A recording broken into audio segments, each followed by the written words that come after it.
Everyone says that I'm mad, and they ask me that question, what draws me into the ice? And what amazes me is how many people follow.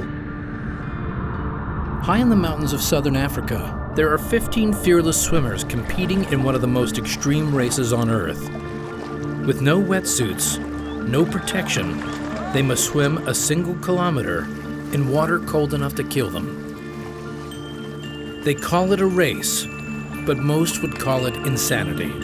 As founder Ram Barkai will tell you, the members of the International Ice Swimming Association don't just battle to the finish, they're fighting to stay alive.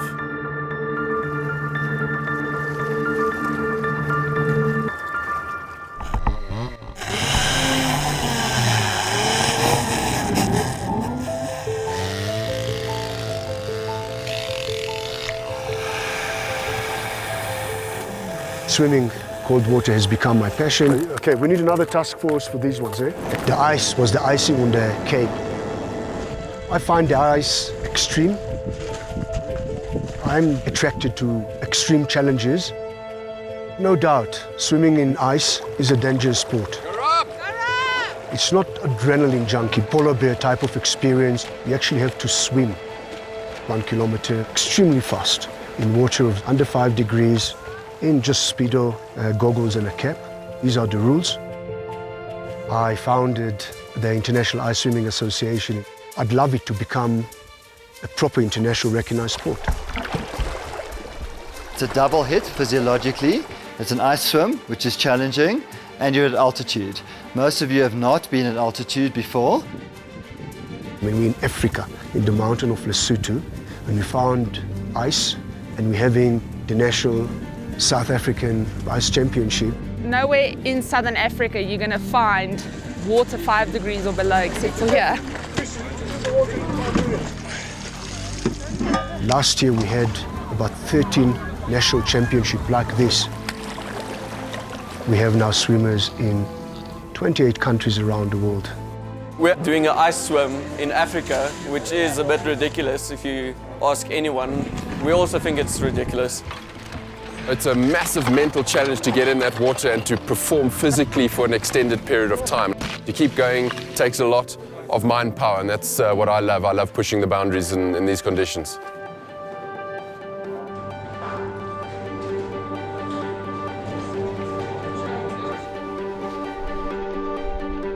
It's not a sport where you have to be lean, mean and beautiful to win. You have to have around 20% body fat.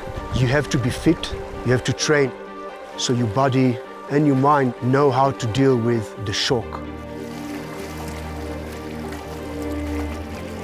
Panic is the #1 killer.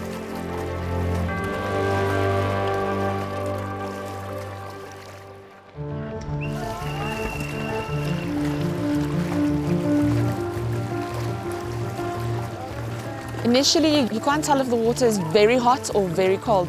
It almost burns. The first 3 minutes is painful, and then you sort of settle in and everything goes numb. Their body temperature starts to drop. Getting into this water poses the hazard of hypothermia to the athlete. It causes havoc in your body, to your blood pressure, to your heart rate, to your oxygen, to your brain. There's only one thing that goes through your mind: breathe. The ice takes your breath away, and if you don't control it, you can get into a world of trouble. The average time in the water is 15 to 20 minutes, which is still safe. It's a hugely mental sport. For me, it's mind over matter. It's not you racing against someone else, it's about you against the ice and the cold, and basically competing against your own mind. Cold starts to affect the function of the nervous system, and so confusion, delirium sometimes happens. The athletes can start to hallucinate, or they can have amnesia. If you feel dizzy and disorientated, you should get out. It's such a hard decision to make, you know, you're so close to finish.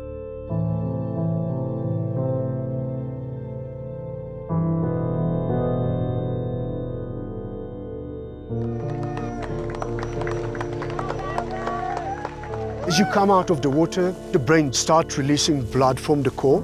That process is what we call the after drop. In 10 minutes and suddenly your core body temperature can drop from 34 to 30, and that causes a havoc. If you haven't been there, it's a scary experience. Good job.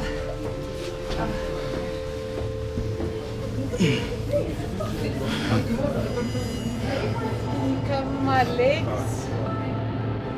We have a proper ICU, doctors and recovery unit to make sure that no one goes over the edge.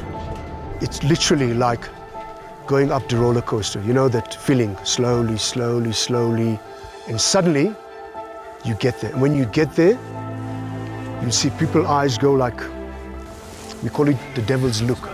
They know everything what's going on. They hear everything, they just can't respond.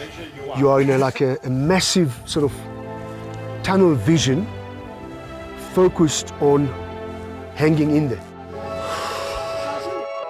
You know we want some more chocolate. Bit of life coming back into me. I don't know if that's a good thing though, because it's all cold. I'm starting to turn the corner, so I'm feeling better about life. Now I want to live. After the dust has settled, you feel like a champion.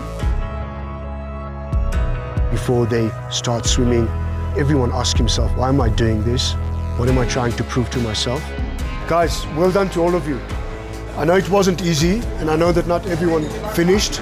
I think it's part of the process. Then after I finish, I can't wait for the next adventure. And I'm high for days.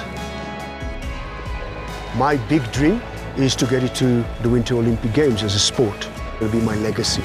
The beauty of what we're doing here today is to show that if there is a will, there is a way.